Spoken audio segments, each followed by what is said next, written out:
Hello student, केम छो? मजामां? Sairam.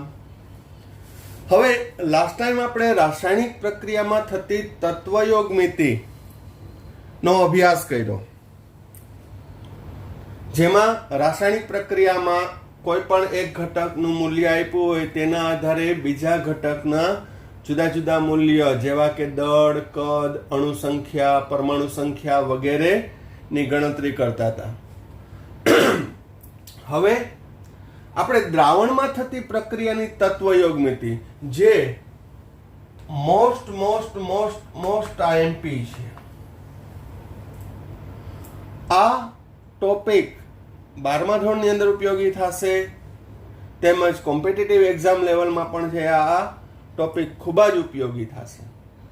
Entrance exam, JEE, NEET, એની અંદર છે આ ટોપિક રિલેટેડ બધું આવશે. તો ખૂબ જ અગત્યનો પોઈન્ટ છે, તો કાળજીપૂર્વક છે એ સમજજો, ડે ટુ ડે નું વર્ક કરજો, કે જેથી આમાં આગળ જતા મિક્સ ના થાય. તો દ્રાવણમાં થતી તત્વયોગમિતિ આપણે સ્ટાર્ટ કરીએ એ પહેલા આમાં પણ થોડુંક બેઝિક ફંડામેન્ટલ આપણે ક્લિયર કરી લઈએ કે દ્રાવણ કેને કહેવાય. હવે શબ્દ સાંભળેલો હોય કે દ્રાવણ એટલે શું, પણ એની વ્યાખ્યા શું થાય? તો કે જ્યારે બે કે તેથી વધુ પદાર્થોના એકરૂપ અથવા સમાંગ મિશ્રણને શું કહેવામાં આવે છે? દ્રાવણ અથવા સોલ્યુશન કહે છે. હવે દ્રાવણ તો છે એના મુખ્ય 3 પ્રકાર છે: સાચું દ્રાવણ,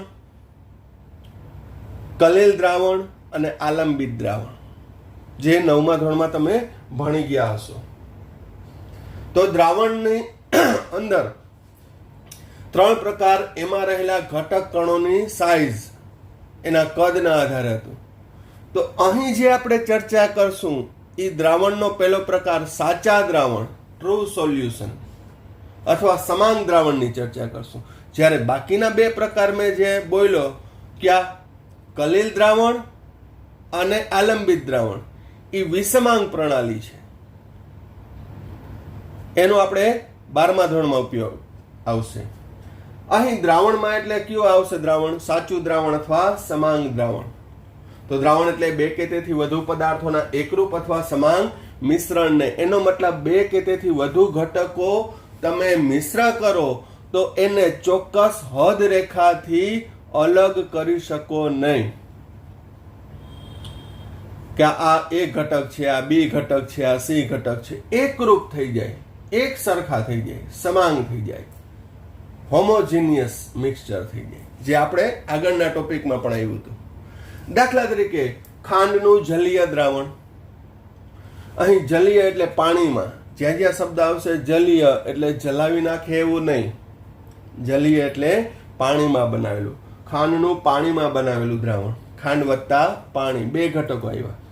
પણ ખાંડ છે એને પાણીમાં ઓગાળી નાખવું, તો તમે એને કાચના ગ્લાસમાં પાણી લ્યો તો તમને એમ ના ખબર પડે કે આમાં ખાંડ ભળેલી છે.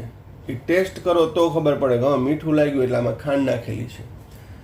મીઠાનું જલીય દ્રાવણ, સોડિયમ ક્લોરાઇડનું જલીય દ્રાવણ, એ પણ પાણીમાં ઓગળી જશે. તો એ પણ ગ્લાસ ભરેલો હોય મીઠાના જલીય દ્રાવણનો, તો દેખી તો એમ ના કહી શકો કે આમાં તો મીઠાના કણ છે, કારણ કે નરી આંખે કે માઇક્રોસ્કોપ હેઠળ પણ એ દેખાશે નહીં. તો એકરૂપ અથવા સમાંગ મિશ્રણ થશે. લીંબુ શરબત, લીંબુ શરબતમાં લીંબુનો રસ હોય, મીઠું હોય, ખાંડ હોય, પાણી હોય. એનો મતલબ 2 કે તેથી વધુ પદાર્થો એકરૂપ મિશ્રણ બનાવે.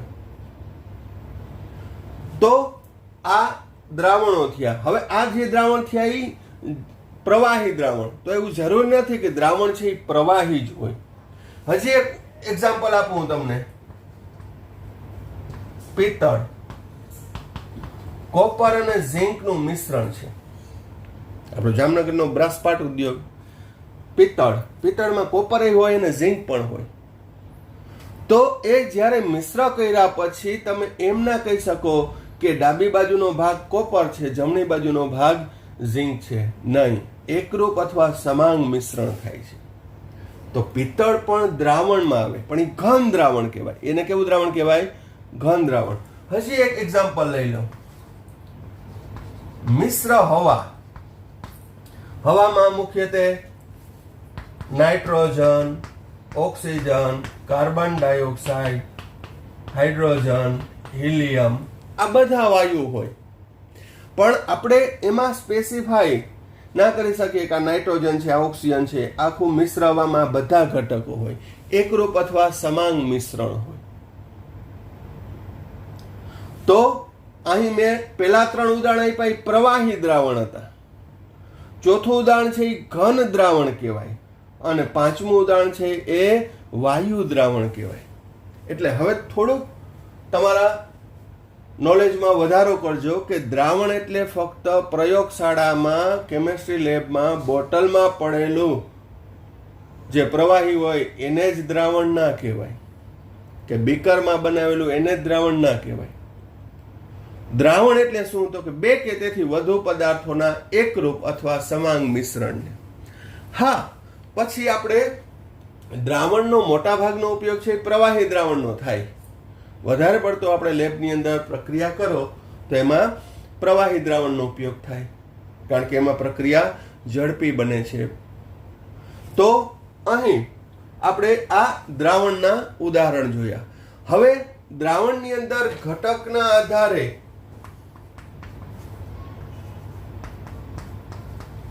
એમાં મુખ્ય 2 ઘટક હોય. દ્રાવ્ય, હવે થોડું હું આમાં ઇંગ્લિશ વર્ડ પણ બોલતો જઈશ. દ્રાવણ એટલે સોલ્યુશન, દ્રાવ્ય સોલ્યુટ, દ્રાવ્ય એટલે સોલ્યુટ. તો દ્રાવ્ય કેને કહેવાય? તો કે દ્રાવણમાં જે ઘટક અથવા ઘટકોનું પ્રમાણ ઓછું હોય, જે ઘટક અથવા ઘટકોનું પ્રમાણ કેવું હોય? ઓછું હોય, તેને શું કહેવાય? દ્રાવ્ય. આ ટર્મ્સ સમજવી ખૂબ જ અગત્યની છે, કારણ કે આગળ આપણે એના સાંદ્રતાના એકમો ભણશું ને ત્યારે એમાં ગોટે ચડી જાય કે દ્રાવ્ય કોણ ને દ્રાવક કોણ. તો દ્રાવ્ય એટલે જે ઘટક અથવા ઘટકોનું પ્રમાણ કેવું હોય? ઓછું હોય. એનો મતલબ કે દ્રાવ્ય છે એ એક કરતાં વધુ ઘટક પણ હોઈ શકે. જેમ કે આપેલ ઉદાહરણમાં હું લાવું તો ખાંડ એ દ્રાવ્ય કહેવાય, મીઠું દ્રાવ્ય કહેવાય. લીંબુનો રસ, મીઠું, ખાંડ એ દ્રાવ્યમાં આવે, કારણ કે એનું પ્રમાણ કેવું હશે? ઓછું. બરોબર. જનરલી પિત્તળમાં કોપરનું પ્રમાણ વધુ હોય, ઝીંકનું કેવું હોય? ઓછું. એનો સ્પેસિફિક રેશિયો 60-40 નો હોય. 60% કોપર હોય, 40% ઝીંક હોય. પછી સારી ક્વોલિટીનું બનાવ હોય તો 70-30. બરોબર. પણ ઝીંકનું પ્રમાણ ઓછું હોય તો એ દ્રાવ્ય કહેવાય. પછી મિશ્ર હવામાં નાઇટ્રોજન છે એ હવામાં 78% છે, પણ એ સિવાયના બાકીના વાયુઓ છે એનું પ્રમાણ કેવું છે? ઓછું છે. જેમ કે 21% ઓક્સિજન હોય, CO2 નું છે ppm માં પ્રમાણ હોય, બાકીના અલ્પ હોય. તો એ બધા દ્રાવ્ય કહેવાય. ખ્યાલ આવે છે? તો દ્રાવ્ય એટલે જે ઘટક અથવા ઘટકોનું પ્રમાણ ઓછું હોય તેને શું કહેવાય? દ્રાવ્ય. અને દ્રાવ્ય દ્રાવણમાં એક કરતાં વધુ હોઈ શકે. જ્યારે દ્રાવક, તો દ્રાવણમાં જે ઘટકનું પ્રમાણ સૌથી વધુ હોય તેને શું કહેવાય? દ્રાવક, સોલ્વન્ટ. જેમ કે અહીંયા પાણી, પાણી, પાણી, અહીં નાઇટ્રોજન, અહીં કોપર, એ દ્રાવક છે. તો દ્રાવક છે એ એક હોય છે, જ્યારે દ્રાવ્ય છે એક કરતાં વધુ હોઈ શકે. ખ્યાલ આવી ગયો? હવે જો એક દ્રાવ્ય હોય અને એક દ્રાવક હોય તો એનાથી બનતા દ્રાવણને દ્વિઅંગી દ્રાવણ કહેવાય. એને કેવું કહેવાય છે? દ્વિઅંગી દ્રાવણ, બાઇનરી સોલ્યુશન. એને કેવું કહેવાય છે? દ્વિઅંગી દ્રાવણ. કે જે દ્રાવણમાં એક દ્રાવ્ય હોય અને એક દ્રાવક હોય, એવા દ્રાવણને શું કહેવાય? દ્વિઅંગી દ્રાવણ. જેમ કે ખાંડનું જલીય દ્રાવણ એ દ્વિઅંગીમાં આવે, મીઠાનું જલીય દ્રાવણ દ્વિઅંગીમાં આવે, પણ લીંબુ શરબત દ્વિઅંગી આવશે નહીં, કારણ કે એમાં ઘટક કેટલા છે દ્રાવ્ય? 1, 2 ને 3. અને ચોથું ઘટક દ્રાવક. તો અહીંયા 4 ઘટકો થયા. પિત્તળ છે અથવા મિશ્ર ધાતુ, કોઈ પણ મિશ્ર ધાતુ, બરોબર, તો એમાં 2 ઘટકો હોય. જેમ કે પિત્તળમાં કોપર અને ઝિંક છે.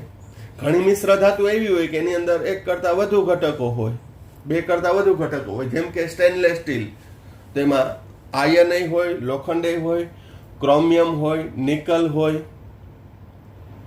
તો 2 જ ઘટકો હોય ને એને કેવું કહેવાય? દ્વિઅંગી દ્રાવણ. તો આ ટોપિકની અંદર આપણે દ્વિઅંગી દ્રાવણોની ચર્ચા કરશું. એની સાથે સંકળાયેલી સાંદ્રતા, એના મૂલ્ય, એકમો વગેરેની ચર્ચા કરશું. તો આ થઈ દ્રાવણ અને એની સાથે સંકળાયેલા પદ, જેવા કે દ્રાવ્ય અને દ્રાવક.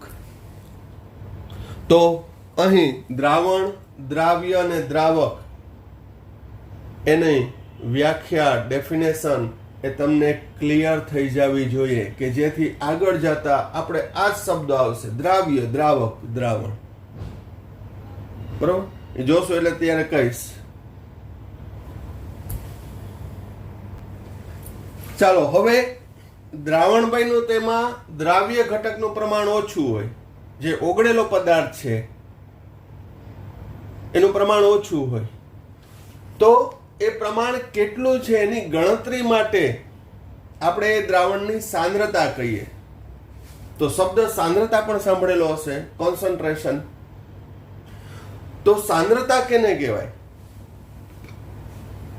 તો કે એકમ કદના દ્રાવણમાં, એકમ કદ તરીકે આપણે 1 લીટર લઈએ, પ્રતિ લીટર 100 ml લઈએ, તો એકમ કદના દ્રાવણમાં અથવા એકમ વજનના દ્રાવકમાં, એકમ વજનના દ્રાવકમાં, ધારો કે 1 કિલોગ્રામ પાણીમાં, તો એ એકમ વજનનું દ્રાવક થયું પ્રતિ કિલોગ્રામ. તો એકમ વજનના દ્રાવકમાં ઓગળેલા દ્રાવ્યના જથ્થાને, તે દ્રાવણને શું કહેવામાં આવે છે? સાંદ્રતા કહે છે. તો અહીં દ્રાવ્યના જથ્થાના સંદર્ભમાં જે મૂલ્ય દર્શાવવામાં આવશે એ સાંદ્રતાના એકમો થશે. આ જથ્થો છે એ મોલમાં હશે, ગ્રામમાં હશે. એના આધારે જુદા જુદા સાંદ્રતાના એકમો થશે. જેમ કે મોલારિટી, નોર્માલિટી, મોલાલિટી, મોલ અંશ. પછી આને બોલાય percentage of weight by volume, percentage of weight by volume, વજન કદથી ટકા, percentage of weight by weight, દળથી ટકા અથવા વજનથી ટકા, percentage of volume by volume, કદથી ટકા, અને ppm, parts per million. આ જુદા જુદા સાંદ્રતાના એકમો છે. પણ બધામાં શું હશે? તો કે એકમ કદના દ્રાવણમાં અથવા એકમ વજનના દ્રાવકમાં ઓગળેલો દ્રાવ્યનો જથ્થો, એ દ્રાવણને શું કહેવામાં આવે છે? સાંદ્રતા. તો સાંદ્રતા દર્શાવતા એકમો જુદા જુદા છે. તો એ સાંદ્રતા છે, એના એકમો, મૂલ્યો એ શું દર્શાવે છે, કઈ રીતે એનું મૂલ્યનું તારવણી કરવામાં આવે છે, એ અંગેની સવિસ્તાર આપણે ચર્ચા કરશું. તો દરેક એક સાંદ્રતાના એકમો છે એ કાળજીપૂર્વક લર્ન કરવાના છે. એ બધાય લર્ન થઈ જાય પછી એકબીજા સાથે સંબંધ દર્શાવતા સમીકરણ આવશે, અને એને રિલેટેડ કોમ્પિટિટિવ એક્ઝામની અંદર ઘણા બધા MCQ છે એ પૂછાય છે. આપણે અમુક ટેક્સ્ટબુકમાં આપ્યા છે, અમુક નથી આપ્યા, પણ આપણે બધા એકમોની સવિસ્તાર ચર્ચા કરવાના છીએ. ભલે થોડી વાર લાગે કે ભાઈ એની અંદર તો 5 જ આપ્યા છે, આપણે અહીંયા 8 આપ્યા છે, તો દરેકનો અભ્યાસ કરશું. કારણ કે હું એવા પોઈન્ટની ચર્ચા કરીશ કે જે આપણે આગળ જતા અભ્યાસમાં, કોમ્પિટિટિવ એક્ઝામમાં એનો ઉપયોગ થાય. કારણ કે આપણે જે તે ટોપિક લઈએ છીએ એની અંદર કોમ્પિટિટિવ એક્ઝામ લેવલનું પણ છે એ આવતું જશે. કારણ કે આપણે NCERT નો કોર્સ ભણીએ છીએ. જે મોટામાં મોટો બેનિફિટ છે.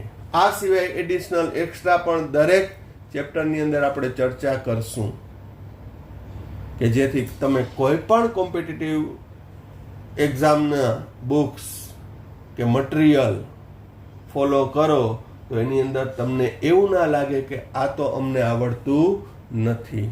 દરેક મુદ્દાઓ છે કન્સિડર કરશું. મેં તમને પહેલા પણ કીધું હતું કે આપણે પ્રાસ્તાવના ચેપ્ટરની પ્રાસ્તાવનાથી લઈ અને સ્વાધ્યાયના છેલ્લા પ્રશ્નો સુધીની બધી ચર્ચા કરવાના છીએ. આ રીતે દરેક ચેપ્ટરમાં થશે. 1-2 ચેપ્ટર પૂરતું નહીં, દરેક ચેપ્ટરમાં એ થશે. પણ એ દરેકની નોંધ, દરેકનો અભ્યાસ, દરેકની સમજ એ તમારે કાળજીપૂર્વક મેળવવાની છે. અહીંયા સર્વિંગ બધું થશે, દરેક વસ્તુ, MCQ, દાખલાઓ, પ્રશ્નો, પણ એ દરેકનું ફીડ તમારે કરવાનું છે. તો ચાલો હવે આપણે સાંદ્રતાના જુદા જુદા એકમોની આપણે ચર્ચા કરીએ. સાંદ્રતાનો પહેલો એકમ મોલારિટી. મોલારિટી કેને કહેવાય આ પણ તમે 10મા ધોરણ સુધીમાં ભણી ગયા હશો, પણ એની ખાલી એક વ્યાખ્યા આપણે યાદ હોય કે એનો સંદર્ભ યાદ હોય તો તમે સંપૂર્ણ એના વિશેની માહિતી, એનું સૂત્ર, એકમ બધું તારવી શકો. કઈ રીતે જોઈએ છે.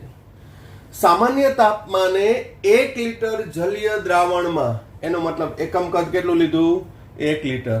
1 લીટર જલીય દ્રાવણમાં રહેલ પદાર્થ એટલે કે દ્રાવ્ય, જે પદાર્થ ઓગાળવામાં આવ્યો છે, ખાંડ, મીઠું, યુરિયા, ગ્લુકોઝ, ઘણા બધા, HCl, H2SO4, HNO3, NaOH, તો કે જે રહેલ પદાર્થની, દ્રાવ્યની ગ્રામ મોલ, અહીંયા શબ્દ ખાલી મોલ કેમ ના વાપર્યો? તો કે ગ્રામ મોલ, કારણ કે આપણે મોલ શોધીએ છીએ દળ ગ્રામમાં, છેદમાં અણુભાર ગ્રામ પ્રતિ મોલમાં, એટલે એને ગ્રામ મોલ શબ્દ બોલાય. શું બોલાય એને?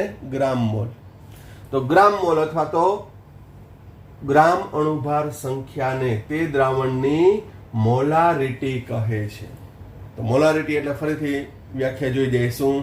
સામાન્ય તાપમાને 1 લીટર જલીય દ્રાવણમાં રહેલ પદાર્થની ગ્રામ મોલ સંખ્યાને તે દ્રાવણની મોલારિટી કહે છે. પછી સાવ એને શોર્ટમાં વ્યાખ્યા આ રીતે કરી નાખવાની. મોલારિટી એટલે શું? તો કે ગ્રામ મોલ પ્રતિ લીટર. તો એનો એકમ શું થશે? સાંદ્રતાનો મોલારિટીનો એકમ મોલ પ્રતિ લીટર અથવા ગ્રામ મોલ પ્રતિ લીટર લખો તોય ખોટું પડે નહીં, અને ખાલી મોલ પ્રતિ લીટર લખો તોય. તો હવે આખી વ્યાખ્યા આવી જશે મોલ પ્રતિ લીટરમાં. શું? સામાન્ય તાપમાને, કારણ કે કદ હોય ને, કદ, ત્યારે તાપમાન સામાન્ય લખવું જરૂરી છે, કારણ કે તાપમાન બદલાતા કદ બદલાશે, દળ ના બદલાય. તાપમાન બદલાતા કદમાં ફેરફાર થાય, દળમાં ફેરફાર થાય નહીં. તો સામાન્ય તાપમાને 1 લીટર જલીય દ્રાવણમાં રહેલ પદાર્થની મોલ સંખ્યા. તો હવે મોલ પ્રતિ લીટર, તો મોલારિટીનું સૂત્ર મારે તારવવું હોય તો મોલારિટી બરાબર મોલ પ્રતિ લીટર. મોલ એટલે શું? કેના મોલ? દ્રાવ્યના, ઘટકના, જે ઓગળેલો છે એના મોલ. તો બરાબર ધ્યાન રાખજો. એના મોલ કઈ રીતે શોધાય? તો કે દળના છેદમાં અણુભાર. તો બરાબર અહીં ધ્યાન રાખજો. દ્રાવ્યનું વજન ગ્રામમાં, આપણે વજન કેમિસ્ટ્રીમાં વપરાય છે શબ્દ વજન, પ્રોપર વર્ડ શું આવે? દળ. દ્રાવ્યનું વજન છેદમાં દ્રાવ્યનો અણુભાર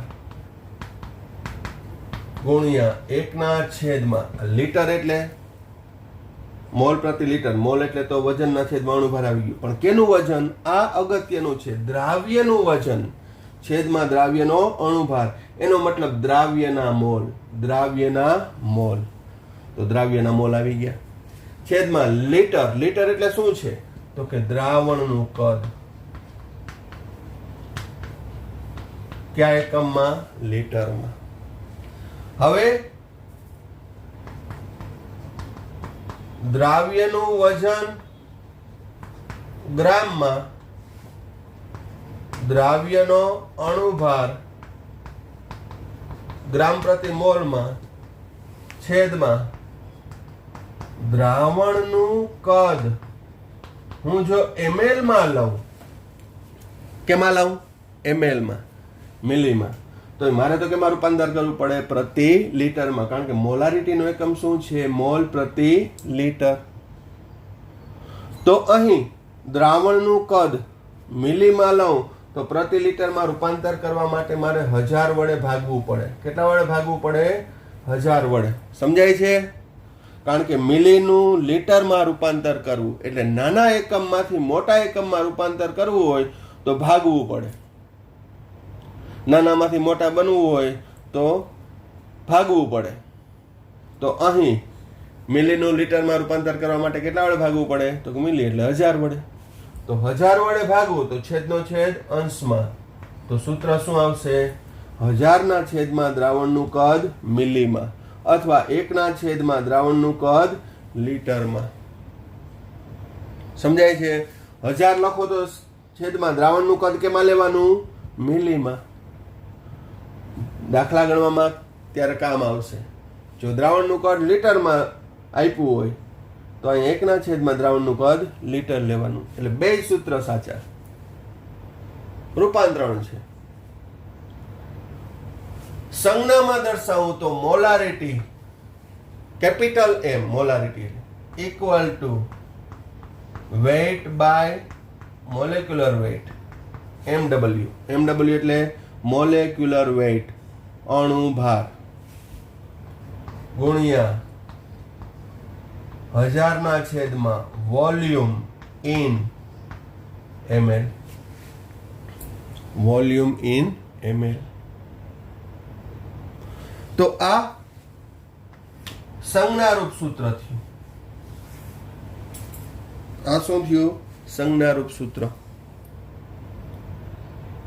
ખ્યાલ આવી ગયો? ફરીથી ઝડપથી જોઈ લઈએ આપણે. મોલારિટી એટલે સામાન્ય તાપમાને 1 લીટર જલીય દ્રાવણમાં રહેલ પદાર્થની ગ્રામમોલ સંખ્યા અથવા ગ્રામ અણુભાર સંખ્યાને તે દ્રાવણની મોલારિટી સાંદ્રતા કહે છે. એનો એકમ તો કે મોલ પ્રતિ લીટર. એનો મતલબ 1 લીટરમાં રહેલ પદાર્થની ગ્રામ મોલ સંખ્યા. તો મોલારિટી બરાબર સૂત્ર એકમ ઉપરથી આવી જાય. મોલ એટલે વજનના છેદમાં અણુભાર. પણ કેનું વજન? દ્રાવ્યનું વજન. કેનો અણુભાર? તો કે દ્રાવ્યનો જ હોય ને. ગુણ્યા આ છેદમાં લીટર છે. લીટર એટલે શું? તો કે દ્રાવણનું કદ. લીટર એટલે કદનો એકમ છે. કેનું કદ?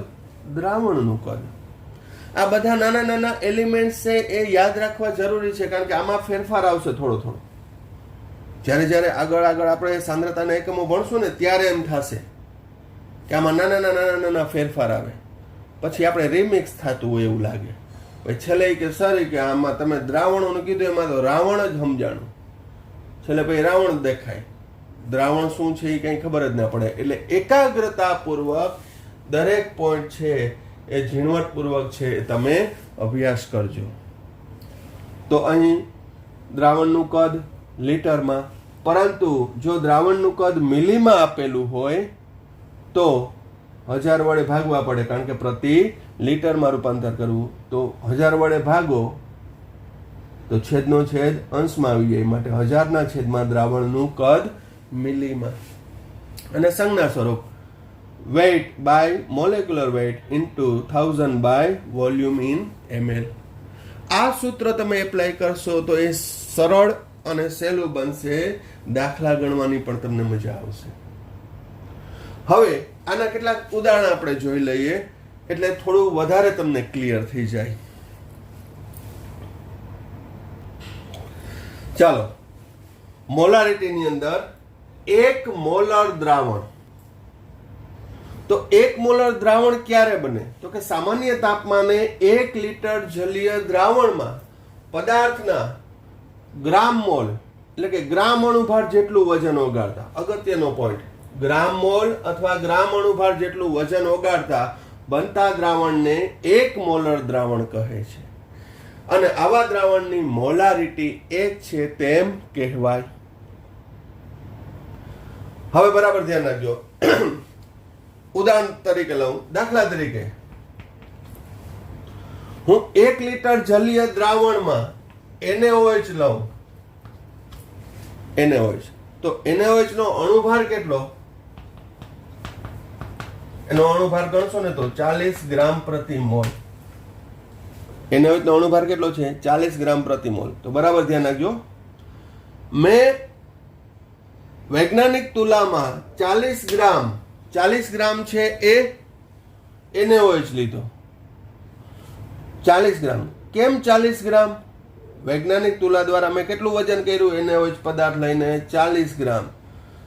એટલે કેટલો લીધો કહેવાય મેં? તો કે 40 ગ્રામ એટલે એના અણુભાર જેટલો લીધો છે. ઓકે, તો દ્રાવ્યનું વજન W, દ્રાવ્યનું વજન કેટલું મેં લીધું? 40. એ દ્રાવ્ય NaOH નો અણુભાર કેટલો છે? તો કે 40 ગુણ્યા દ્રાવણનું કદ કેટલું કર્યું મેં? એ 40 ગ્રામ NaOH ને પાણીમાં ઓગાળી અને દ્રાવણનું કદ કેટલું કર્યું? તો કે 1 લીટર. 1 લીટર એટલે મિલી કેટલા? વોલ્યુમ ઇન મિલી 1000. તો સાદુરૂપ આપો તો કેટલું આવે જવાબ? તો કે 1 મોલ પ્રતિ લીટર, જેને કહેવામાં આવે છે 1 મોલર. તો 1 મોલર દ્રાવણ ક્યારે બન્યું કહેવાય? તો કે 1 લીટર જલીય દ્રાવણમાં પદાર્થના અણુભાર જેટલું જ વજન લ્યો. જે તે પદાર્થના અણુભાર જેટલું વજન લ્યો એટલે એનો ગુણોત્તર 1 મોલ પ્રતિ લીટર. તો એ દ્રાવણને શું કહેવાય? 1 મોલર દ્રાવણ કહે છે. એનો મતલબ કે જો હું 40 ગ્રામ NaOH પાણીમાં ઓગાળીને 1 લીટર દ્રાવણ કરું ને એટલે 1 મોલર દ્રાવણ બન્યું કહેવાય. એની સાંદ્રતા કેટલી થઈ કહેવાય? 1 મોલર. આપણે બીજું ઉદાહરણ લઈએ.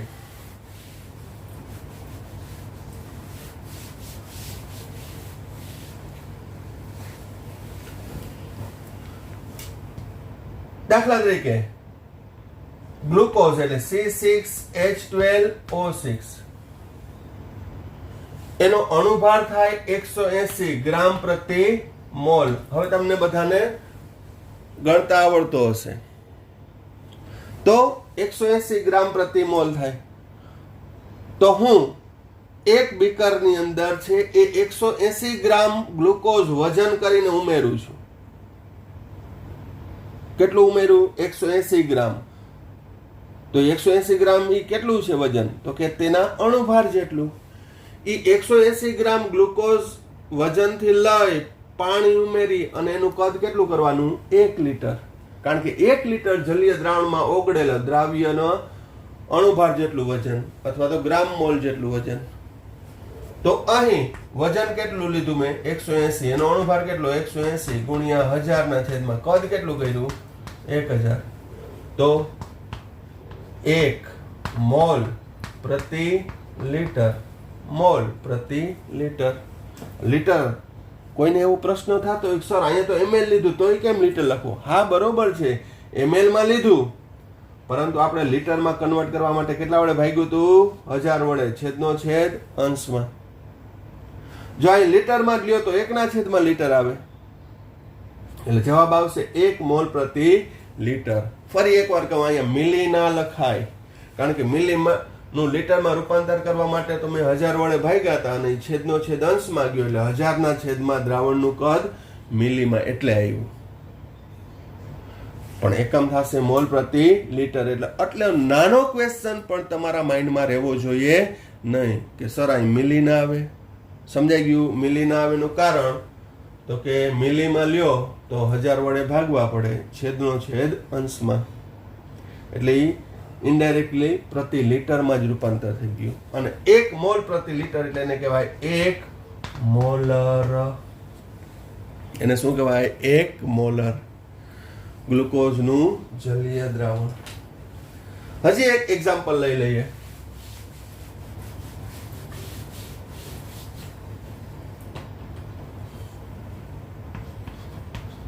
NaCl.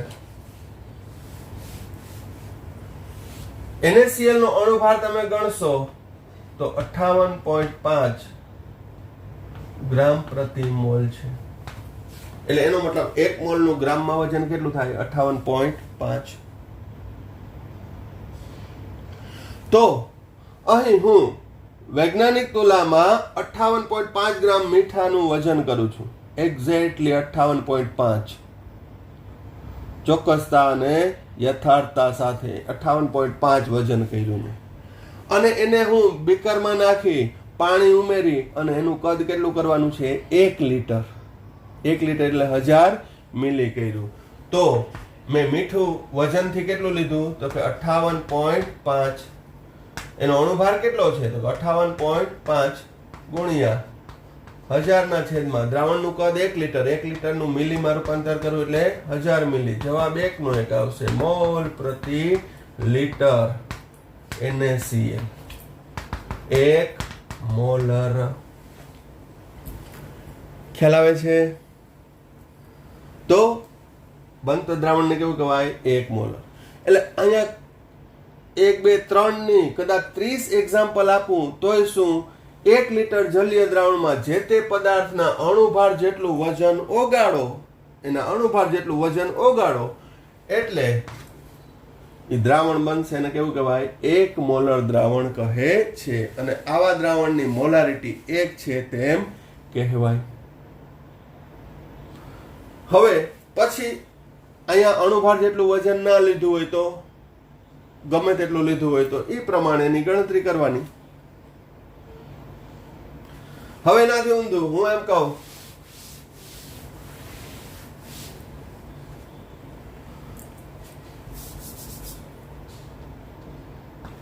એક મોલર, કોઈ પણ એક્ઝામ્પલ લઈ લઈએ આપણે. CaCO3 નું 1 લીટર જલીય દ્રાવણમાં કેટલા ગ્રામ CaCO3 ઓગળેલ હશે?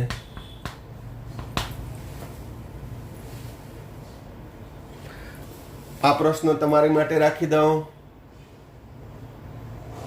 ઓકે, તો કોમેન્ટ બોક્સની અંદર છે આનો મને જવાબ આપજો. હું અત્યારે પરમાણુ ભાર પણ તમને નથી આપતો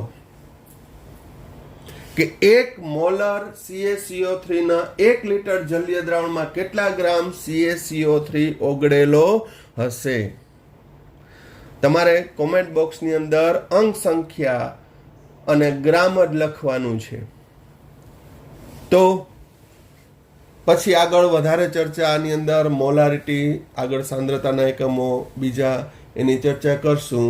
તો આજના આ વિડીયોની અંદર આપણે અહીંયા સુધી રાખીએ છીએ. પહેલા આટલું ક્લિયર કરી લ્યો. પછી આને રિલેટેડ ઘણા બધા દાખલા જુદા જુદા મૂલ્યો સાથે ગણશું. પણ અત્યારે 1 મોલર દ્રાવણ, એની વ્યાખ્યા, એનું સૂત્ર એ ક્લિયર થઈ જવું જોઈએ. આમ છતાંય કોઈને કાંઈ ડાઉટ્સ હોય, ક્વેરી હોય, ક્વેશ્ચન હોય તો વોટ્સઅપ દ્વારા મને પૂછી શકે છે, ફોન કરીને પૂછી શકે છે. પણ દરેક ડાઉટ્સ, નાનામાં નાના ડાઉટ્સ પણ છે તમારા માઇન્ડમાંથી નીકળી જવા જોઈએ, ક્લિયર થઈ જવા જોઈએ, કે જેથી ભણવાની વધુ મજા આવશે. બહુ અગત્યનો ઇન્ટરેસ્ટિંગ ટોપિક છે. અન્ડરસ્ટેન્ડિંગ સાથે તમે ભણશો તો ખૂબ જ મજા આવશે. કારણ કે હજી તો આપણે સાંદ્રતાના 1 એકમ ભણ્યા, એવા બધા એકમ ભણી પછી એ બંનેના કોમ્બિનેશનથી એની બંને વચ્ચેના સંબંધ દર્શાવતા સૂત્ર ભણશું. બહુ ઇન્ટરેસ્ટિંગ અને ટ્વિસ્ટ વાળો ટોપિક છે. તો પહેલેથી જ ધ્યાન રાખજો. Okay, thank you. સાંઈરામ.